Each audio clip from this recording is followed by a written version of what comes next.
हाय। इस वीडियो में हम बात करने वाले हैं लूप्स के बारे में।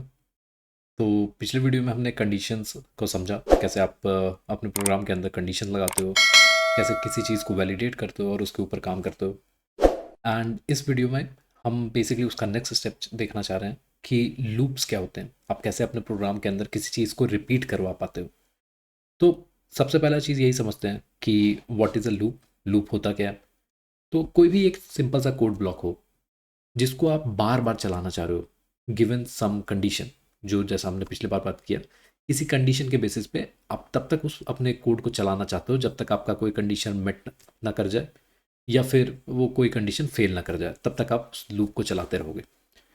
एंड बेसिकली आइडिया ये होता है कि आपने एक रिपीटिशन के लिए कोई अपना डेटा सेट किया, आपने उस कंडीशन को चेक किया, आप फिर उसको तब तक रिपीट करोगे जब तक आपका कंडीशन मेट नहीं हो जाता, और आप तब तक चेक करते रहोगे, और जब फाइनली आपका जब वो कंडीशन मेट कर गया, मिल गया, तो आप वहाँ पे रोक दोगे लूप को। अब क्वेश्चन ये आती है कि लूप्स की ज़रूरत क्या पड़ी। तो आप ऐसा समझो कि आपने एक कैलकुलेटर का एप्लीकेशन बनाया, एंड आपके अपने कैलकुलेटर के प्रोग्राम के अंदर तो आपने अपना कोड लिख दिया कि डिपेंडिंग ऑन यूज़र का इनपुट अपने कंडीशन ले लिए कि अगर उसने प्लस का सिंबल डाला है तो एडिशन करे, माइनस का सिंबल डाला है सब्ट्रैक्शन करे, एंड सो ऑन। सारे अपने कंडीशन वहाँ पे लिख दिए। बट आप ऐसा समझो कि आपने प्रोग्राम को रन किया, एक बार वो प्रोग्राम चला, यूज़र ने डाला 5+2, उसने रिजल्ट दिया और वहाँ पे आपका प्रोग्राम एंड हो गया। तो क्या ये एक अच्छा एप्लीकेशन है कि जब भी मेरे को कैलकुलेशन करना है, मेरे को फिर से वो प्रोग्राम चलाना पड़ेगा? मैं एक बार एक कैलकुलेशन करूँगा, वो प्रोग्राम एंड हो जाएगा मेरे को रिजल्ट देके, और फिर से मेरे को नेक्स्ट टाइम अगर मेरे को कैलकुलेट करना, तो मैं फिर से दोबारा से ही उसको स्टार्ट करूँ। तो ये उतना अच्छा साउंड नहीं कर रहा, लग नहीं रहा कि ये कोई एक बहुत ही यूज़फुल एप्लीकेशन है जहाँ पे मेरे को हर बार कैलकुलेट करने के लिए दोबारा से एप्लीकेशन को स्टार्ट करना पड़े। तो वहाँ पे आते हैं आपके लूप, कि मैंने मान लो कोई एक कंडीशन डाल दिया कि जब तक यूज़र उसको क्लोज न कर दे एप्लीकेशन को, तब तक वो वही चीज़ रिपीट होते रहेगा कि मैंने 2+2 किया, मेरे को आंसर आ गया 4। अब वो वापस से यूज़र से पूछेगा, ओके आर यू डन, क्या आपका काम हो गया या आपको कुछ और करना है? तो आपके पास कंडीशन है, अगर कंडीशन वो वैलिड हो रहा है, तब तक वो फिर से वही सेम लूप चलाते रहेगा। एंड इसी के मदद से हम जनरली सारे एप्लीकेशंस बना पाते हैं। तो लूप एक बहुत ही ज़रूरी चीज़ है प्रोग्रामिंग लैंग्वेजेस के अंदर, जिसके यूज़ से हम अपना जो भी हमने कोड लिखा है, जो भी कोड ब्लॉक है हमारा, उसको तब तक चला सकते हैं जब तक हमारा खुद का बनाया हुआ कोई कंडीशन मेट ना कर जाए या फेल ना कर जाए। तो हमने लूप का स्ट्रक्चर का बात किया कि कैसे उसमें चीज़ें, हम पहले कोई चीज़ इनिशियलाइज़ करते हैं, फिर उसके बाद हम कंडीशन लिखते हैं उसका कि जब तक ये मेरा कंडीशन चाहिए, ये वैलिड होना चाहिए, तब तक वो चलता रहेगा, जैसे इनवैलिड होगा वो फॉल्स करके आगे निकल जाएगा। ये बेसिक चीज़ हो गई लूप के बारे में। इसके अलावा हम बात करते हैं कि कितने तरह के लूप्स अवेलेबल हैं हमारे पास। तो जो सबसे बेसिक वाले होते हैं, कंडीशन बेस्ड होते हैं। तो उसमें एक पहला आता है वाइल लूप, कि जब तक आपका कोई कंडीशन है तब तक वो चलता रहे। उसी का एक मॉडिफिकेशन होता है जिसे हम डू वाइल बोलते हैं। उसमें हम पहले कोई काम करते हैं, फिर उसके बाद हम कंडीशन चेक करते हैं कि तब तक जब तक वो वैलिड है वो तब तक चलता रहेगा। बट उसमें एटलीस्ट आपका एक बार तो आपका काम, जो भी आपने लिखा है कोड, वो एक बार तो चला के ही देगा, उसके बाद वो चेक करेगा कंडीशन को। इसके बाद आता है आपका फॉर लूप। फॉर लूप आप ऐसा समझो कि किसी एक सर्टेन वेरिएबल पे काम करता है, जिसमें आप स्टार्टिंग पॉइंट देते हो और एंडिंग पॉइंट देते हो, कि यहाँ से शुरू करे, तब तक चलता रहे जब तक मेरा ये फाइनली ये वैल्यू तक मैं पहुँच ना जाऊँ। एंड इन सब चीज़ों के अलावा एक आपका आइट्रेशन के बेसिस पे, आइट्रेशन बेसिकली बोलते हैं कि मान लो आपके पास एक लिस्ट है, आप ऐसे समझो कि आपने एक शॉपिंग लिस्ट बनाया है अपना, जिसमें 5 आइटम्स हैं, और आप चाहते हो वन बाय वन आप सब पे ही चले जाओ। तो वहाँ पे एक और लूप मिलता है हमें, जो फॉर ईच बोलते हैं ज़्यादातर हम। उसमें बेसिकली क्या करता है, वो आपका जो भी लिस्ट है उसके सारे आइटम्स पे वन बाय वन इटरेट करेगा, और आपको जो भी आपका डिज़ायर्ड आउटपुट है, आप जो भी उस कोड के साथ कराना चाह रहे हो, वो करा करके दे देगा।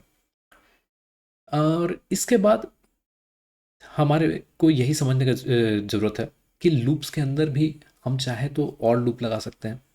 हम लूप्स को नेस्ट कर सकते हैं, जैसा हमने कंडीशन किया था कि आप एक एल्स कंडीशन के अंदर आप एक और इफ़ लगा सकते हो एंड ऑल। तो वैसे ही आप लूप के अंदर भी मल्टीपल लूप लगा सकते हो, बट वहाँ पे एक चीज़ का हमें ध्यान देने की ज़रूरत पड़ता है कि जितना ज़्यादा आप लूपिंग करोगे, आपका प्रोग्राम उतना ही बिजी होगा उस चीज़ को चलाने में। सो कहीं ना कहीं हर कंडीशन पे वो थोड़ा सा स्लो होते जाएगा, क्योंकि आपको उतने बार ही उस प्रोग्राम का लूप को चलाना पड़ रहा है। तो यहाँ पे एक और कॉन्सेप्ट आता है कि अगर आपका लूप, मान लो आपने किसी रीज़न से भी आपने उसको ऐसा बनाया कि इन्फिनेटली लगातार वो चलता ही जाए, तो अगर ऐसा आपने लूप बनाया है, चाहे वो गलती से भी हो सकता है आपने गलती से ऐसा कोड लिख दिया हो कि जिसकी वजह से वो लगातार ही चलते जा रहा है, या फिर हो सकता है आपने जानबूझ के किसी रीज़न से, आपके लॉजिक के हिसाब से आपने कुछ ऐसा सेट किया था जिसकी वजह से आप चाहते हो कि वो लूप लगातार चलता रहे। तो उस केस में हम इस प्रोग्राम को रोकेंगे कैसे? तो वहाँ पे जनरली हमारे पास दो ऑप्शन आते हैं। एक होता है आपका कंटिन्यू, एक होता है आपका ब्रेक। इन दोनों की चीज़ के बारे में समझते हैं हम।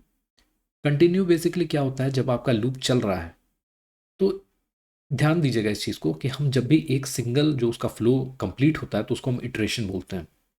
तो जैसे ही आपका इटरेशन आया, शुरू हुआ, और आपका कंडीशन कुछ ऐसा बैठा जिसमें हमें एक कंटिन्यू का स्टेटमेंट मिला, तो वो बेसिकली क्या करेगा, उस इटरेशन को वहीं पे छोड़ के अगले इटरेशन पे चला जाएगा कि चलो ठीक है, इस वाले को मेरे को अभी देखने की जरूरत नहीं, अगले वाले में जाते हैं। एंड वहीं पे अगर उसको ब्रेक मिल गया, ब्रेक स्टेटमेंट, तो बेसिकली पूरे के पूरे लूप को वहीं पे क्लोज कर देगा कि बोला कि मेरा लूप खत्म हो गया और अब आगे बढ़ते हैं। तो वैसे ही जैसे हमने बात किया था हमारा कैलकुलेटर का एप्लीकेशन का, तो हो सकता है हम ऐसा कुछ कंडीशन बना सकते हैं कि हमने लगातार इन्फिनिटली ही चला दिया उसको, कि आप चलते रहो लूप, आपको रुकना नहीं है। जब तक यूज़र आपको वैल्यू डालते जा रहा है तब तक आप जो भी उसका आउटपुट होगा निकाल के देते जाओ। एंड फाइनली वहाँ पे मैं एक कंडीशन लगा सकता हूँ, जैसे यूज़र ने क्लोज किया तो उसको वो ब्रेक स्टेटमेंट हिट कर जाए एंड फाइनली मेरा लूप खत्म हो जाए। इसके अलावा एक बहुत ही ज़रूरी चीज़ जो हमें बात करने की ज़रूरत है, जो जिससे हमेशा ही डेवलपर्स कहीं ना कहीं इन देयर एक्सपीरियंस, अपने एक्सपीरियंस, अपने करियर में वो हमेशा कभी ना कभी इस पे आके भिड़ जाते हैं, और वो है एक एरर जिसको हम कहते हैं इंडेक्स आउट ऑफ बाउंड। इसका बेसिकली मतलब ये है, जो जनरली आपके लूप में होता है, आपका जो लिस्ट था मान लो 5 आइटम का, और आपने चेक नहीं किया सही से, और आपने किसी तरह से वो बढ़ते बढ़ते आप छठे आइटम तक पहुंच गए जो कि एग्जिस्ट ही नहीं करता है। तो ये जनरली हमें एरर देता है, और आपको यही वाला एरर मिलेगा आउट ऑफ बाउंड का। तो इसके लिए आपको क्या करना चाहिए, आपको यही सारे सिंपल स्टेप्स हैं। आप चेक करो कि आपका बाउंड क्लियर है, आप उसको कंडीशन में डालो। जो आप कंडीशन चेक कर रहे हो अगले इटरेशन पे जाने का, आप उसके पहले ही चेक कर लो कि क्या मैं अपने बाउंड्स के अंदर हूँ। तो ये एक बड़ा ही इंपॉर्टेंट सा चीज़ है जो हमें चेक करना हमेशा ज़रूरी रहता है। बाकी इतना अभी काफ़ी है ऐसे डायरेक्टली समझने के लिए। अब थोड़ा प्रैक्टिकली इसको देख के समझते हैं कि लूप्स कैसे काम करते हैं। तो हम बात करना शुरू करते हैं लूप्स के बारे में, जिसमें हमने सबसे पहले एक चीज़ पे बात किया था कि कोई भी लूप स्टार्ट होता है तो उस टाइम पे वो किसी वैल्यू को हो सकता है इनिशियलाइज करे, एंड फिर उसके बाद वो क्या करता है, चेक करता है कंडीशन, जो कि हमारे इनिशियलाइज्ड वैल्यू के ऊपर हो सकता है या फिर हमारा कुछ प्री डिफाइंड जो भी हमने कंडीशन डाला होगा वहाँ पे उस पर डिपेंड कर सकता है। अब इसके बाद जो उसकी बॉडी होगी, जो भी हमने कोड लिखा होगा वो चलेगा, और फिर वो वापस से अपडेट करेगा वैल्यू को, एंड वो फिर से कंडीशन पे चला जाएगा। और ये लूप यही चीज़ होता है कि वो लगातार इस चीज़ पे तब तक काम करेगा जब तक आपका कंडीशन इनवैलिड ना हो जाए, एंड वो फिर फाइनली जैसे ही कंडीशन इनवैलिड होगा तो वो फिर बाहर आ जाएगा। यहाँ पे मैं एग्जिट लिख देता हूँ। तो ये हमारा बेसिक सिंपल सा फ्लो हुआ लूप का। अब इसके बाद हम समझते हैं जो हमने बात किया था कि डिफरेंट टाइप ऑफ लूप्स क्या होते हैं। तो सबसे पहले हमने एक बात किया था वाइल। यहाँ पे कोई कंडीशन होगा एंड यहाँ पे कोड ब्लॉक होगा। जो भी चीज़ आप यहाँ पे लिखोगे वो तब तक चलेगा जब तक ये कंडीशन आपका वैलिड है। जैसे ही ये कंडीशन आपका इनवैलिड हो गया, मान लो यहाँ पे मैंने लिख दिया था, एक एक्स वेरिएबल ले लिया था जो कि आपका ज़ीरो था, इनिशियलाइजेशन वाला फेज़ का, मैंने इनिट कर दिया एक्स को ज़ीरो से, और यहाँ पे मैंने लिख दिया कि while x is greater than, या फिर मैंने ऐसे लिखा एक्स इज़ लेस देन 5। तो इससे क्या होगा कि आपका चलेगा ये कंडीशन, और यहाँ पे इसके अंदर मैं एक्स को प्लस प्लस कर दूँ। बेसिकली एक्स की वैल्यू को मैं 1 से बढ़ा रहा हूँ हर लूप में, हर इटरेशन पे। तो आपका क्या होगा कि आपका वाइल के अंदर आएगा, कंडीशन चेक करेगा, मेरा अभी शुरू में वो 0 से कम है, 5 से कम है, तो वो आगे बढ़ेगा एंड हर बार वो x की वैल्यू को बढ़ाते जाएगा। एंड जैसे ही मेरी x की वैल्यू इसे 5 हो जाएगी यहाँ पे, तो ये कंडीशन फॉल्स हो जाएगा, 5 से कम है नहीं, वो 5 के बराबर हो गया। तो जैसे ही ये होगा तो वो बाहर आ जाएगा इस लूप के, और वहाँ पे हमारा रेस्ट ऑफ द एप्लीकेशन आगे कंटिन्यू करेगा। ऐसे ही होता है डू वाइल। इसमें हम पहले ही कुछ ऑपरेशन कर देंगे एंड बाद में हम इसका वाइल लिखेंगे। यहाँ पे कुछ कंडीशन रहेगा जो कि हमारा चेक करेगा कि ये कब तक चलेगा। इसके अलावा हमने बात की एक फॉर का, जिसके अंदर आप किसी वैल्यू पे इटरेट करके चलाते हो। लाइक आपने मान लो, एक हम ऐसे लिखने का हमेशा तरीका होता है कि आप i0 से मान लो चला रहे हो, और ये कब तक चलेगा, मान लो जब तक i <10 है, एंड i का वैल्यू आप कैसे भी बढ़ा सकते हो।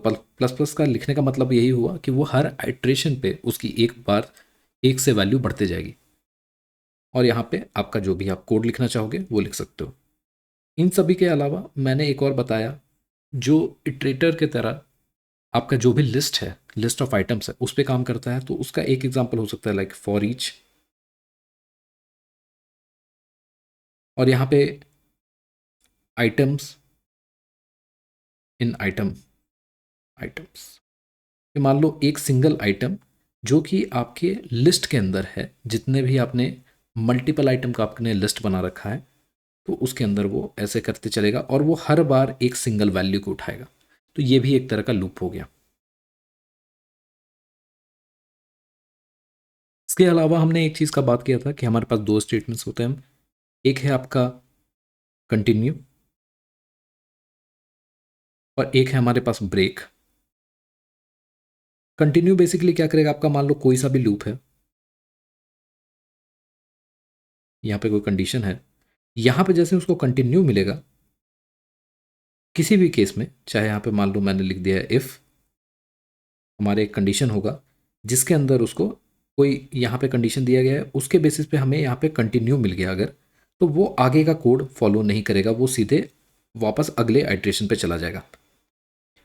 ऐसा ही अगर ब्रेक में मिल गया, कि ब्रेक में भी यहाँ पे मान लो वाइल है, कोई कंडीशन यहाँ पे आपका लूप के अंदर है, और यहाँ पे इफ़ में चाहे जो भी कंडीशन हो, इसके अंदर अगर उसको फाइनली ब्रेक मिल गया, तो वो इस पूरे लूप से ही बाहर आ जाएगा। तो डिफरेंस दोनों में क्या हो रहा है कि कंटिन्यू के केस में अगर उसको कंटिन्यू मिलता है तो वो अगले आइट्रेशन पे जा रहा है लूप के, अगर ब्रेक मिलता है तो वो लूप के बाहर ही आ जाता है। और एक आखिरी चीज़ हमने क्या बात की थी कि मान लो मेरा बाउंडेशन है जिसमें कि मेरे पास टोटल 5 आइटम्स हैं, और आपको पता है कि प्रोग्रामिंग में हमेशा इंडेक्स जो है आपके 0 से स्टार्ट होती है। तो इसमें टोटल आइटम्स हम देखेंगे इंडेक्स के हिसाब से, तो 1 2 3 4, 4 ही हो रहे हैं। बट आपने मान लो गलती से ही सही कैसे भी करके आपने 5th आइटम को एक्सेस करने का कोशिश कर दिया लूप के अंदर, तो आपको आउट ऑफ बाउंड एरर आ जाएगा। तो इस वजह से हमें ये ध्यान में रखना पड़ता है कि हमारी जो बाउंड्रीज़ हैं, हम जब भी लूप के अंदर रहेंगे तो हम बाउंड्रीज़ के अंदर रहेंगे। तो बाउंड्री आपकी यहाँ पे क्या हो जाएगी, आपकी 0 से 4। सो इससे ज़्यादा आप एक्सेस नहीं करोगे। तो इन चीज़ों का हमें ध्यान रखना होता है। सो इस वीडियो में हमने लूप्स के बारे में सीखा, और कैसे वो कंडीशंस के साथ मिलके आपके प्रोग्राम को जितना चाहो आप उतने बार चला सकते हैं, एंड उसके बेसिस पे आप काफ़ी अच्छे प्रोग्राम्स बना सकते हो। सो इस वीडियो के लिए इतना ही। अगले वीडियो में हम देखेंगे फंक्शंस के बारे में, कैसे आप अपने किसी स्पेसिफिक कोड के ब्लॉक से एक स्पेसिफिक मेथड या फंक्शन बना सकते हो अपने प्रोग्राम के लिए। एंड अच्छा लग रहा हो तो आप फॉलो करो, लाइक करो, सब्सक्राइब करो। मिलते हैं आपसे अगले वीडियो में।